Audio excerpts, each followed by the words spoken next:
Welcome to Kenton's videos. Enjoy the video. You start by making sure you have an administrator account and the built-in administrator available, because Profsvc requires elevated privileges to repair. Next, open services. MSC, Event Viewer, and an elevated command prompt. These tools give you control and diagnostics. Once done, check Event Viewer for the Profsvc failure entry and copy the error code or message. Make sure to note the exact timestamp so you can correlate actions. This helps identify whether a group policy, credential issue, or file permission caused the sign-in failure. Now you repair permissions and check the profile registry entries, because Profsvc fails when profiles are inaccessible or corrupted. First run takeown and iCackles on the affected user folder.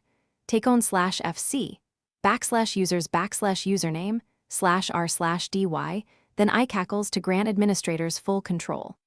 Next, export and backup profile list registry keys, then verify each profile image path points to an existing folder and no back conflicts exist.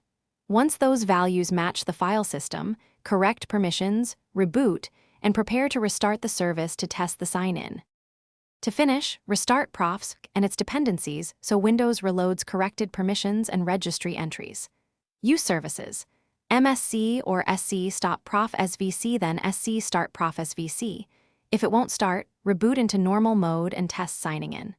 If sign-in still fails, boot into safe mode to create a new local profile and migrate user data from the repaired folder. This isolates profile corruption. If something goes wrong, run system file checker and dism from recovery. sfc/scano and dism/online/cleanup image/restore health to fix system corruption.